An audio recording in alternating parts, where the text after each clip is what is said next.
morning. We've been streaming these in the evening, but I'm Jessianna Saville, and I'm here with Clarissa, who is one of our dietitian extraordinaire at Kidney Nutrition Institute. You don't see her so much on with seeing patients, but she's in the background and she does tons of our recipe development, and she helps us build out some of our personalized nutrition plans for our patients. When we need to put together a plan, we often send it over to Clarissa and she gets all the details together, and a lot of many other things she's involved with. But today, Clarissa is with me because we want to talk about eggs and when we use eggs, and then if you're not using them, how you're going to substitute them. And since she is our recipe development guru, I thought she was the perfect person to come in here today. So if you have questions about eggs, can I eat eggs if I have kidney disease? And you have questions about how I can swap them out to still enjoy some things I like, scrambled eggs, muffins, whatever, then stay with us for now. So Clarissa, welcome. So happy to have you here with me this morning. Hi, everyone. Thank you so much for the introduction, Jess. So Clarissa, can you just tell us a little bit about why you would or would not use eggs in your diet if you have kidney disease? Okay, so eggs and kidney disease. A lot of questions regarding eggs and kidney disease. I think it's good to look at the recommendations for the diet for kidney disease. Mm-hmm. So for CKD, what is recommended is usually a low protein diet or a very low protein diet. No specifics on whether or not we should choose plants versus animal proteins, but there's plenty of research going on already that shows less animals and more plants is going to be beneficial. So that being said, obviously, egg is an animal product, and it is also quite dense in protein, meaning that a little egg, medium, large size, gives about 6 to 7 grams of protein. So, whether or not eggs can fit in your diet, that really depends on your protein needs. If you're trying to aim for about 30 to 40 grams of protein per day, spending 6 to 7 grams of protein on eggs alone is going to take up a significant portion of your protein allocation. So some people would prefer to allocate that protein allowance to something else, more plant-focused products, for instance, fruits, vegetables, nuts and seeds and things like that. So again, whether or not eggs can fit in your diet, that really depends on your needs and your typical diet. You could potentially add that into recipes where you don't have like a whole egg. Like for instance, pancakes where you have one egg for like 5 to 6 servings. So you're technically still limiting the protein intake. But of course, as I mentioned previously, less animals and more plants is going to be beneficial. So just take that into account. Yeah. So for CKD, for PKD, we use eggs fairly regularly because they work really good with the type of proteins we have available.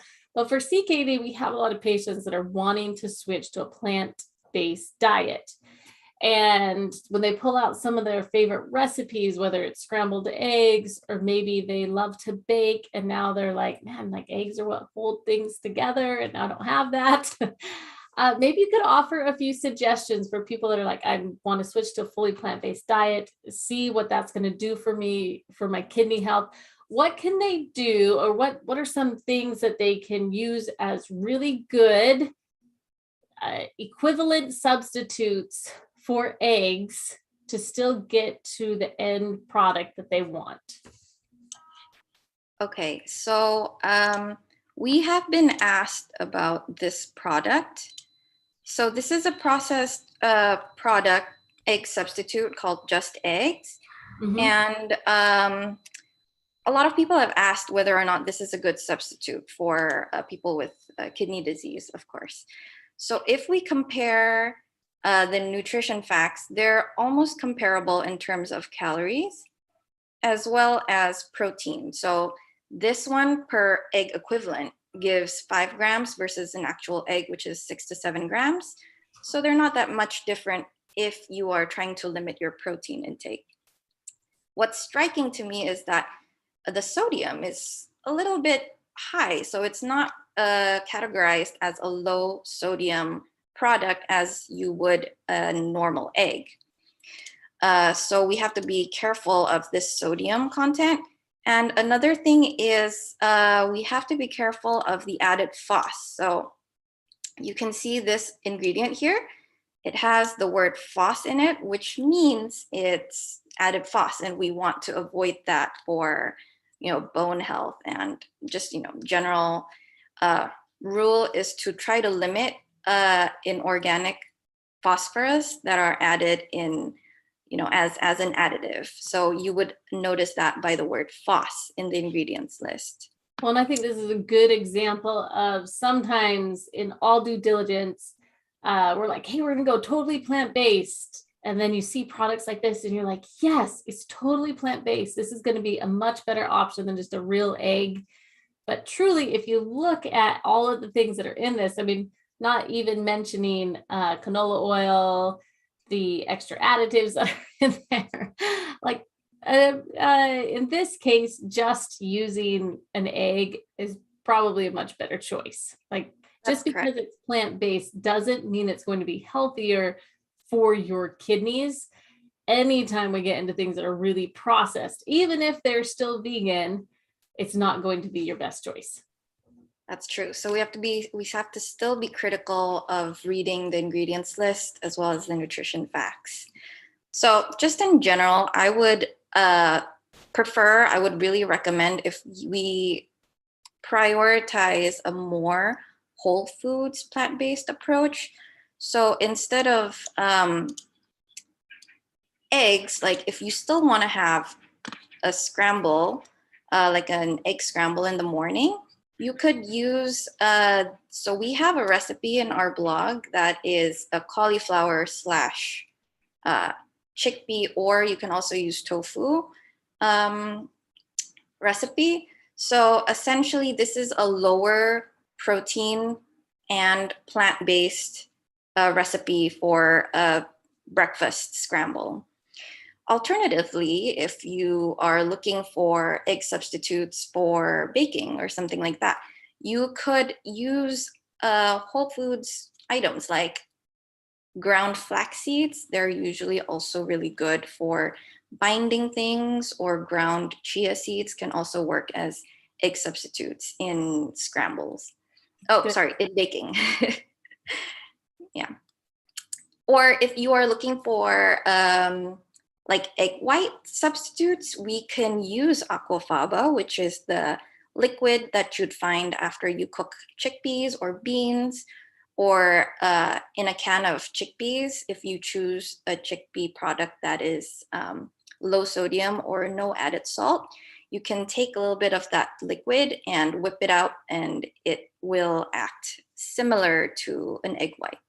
Oh, awesome. So a couple good substitutes you went through. Number one, if you want to do a scramble, and I can verify I've made this recipe, it tastes good. I was surprised how close actually the tofu came to the real taste of eggs, and the texture is spot on. So you can use tofu if you want to do a scramble. If you're going to be baking with it, you can use chia. Flax could be some really good options. Also tell my patients, I'll be like, hey, if you can't remember, just Google like vegan egg substitutes and you'll get tons of infographics on like, in a cake, use applesauce, and cookies, use this. And like, there's lots of good information out there.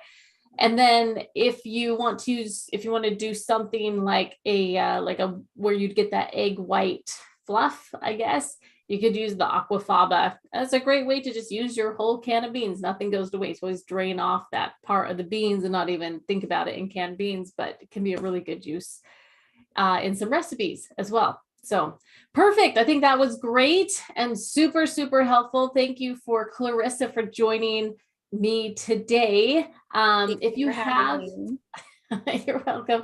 If you have questions and you want to work with one of our dietitians one-on-one to create a personalized plan, maybe you need to sort, maybe you're not ready to go totally vegan yet, but you want to get in the best plan possible, or you want that extra guidance to make sure that you can follow a vegan diet, reach out to us at kidneynutritioninstitute.org.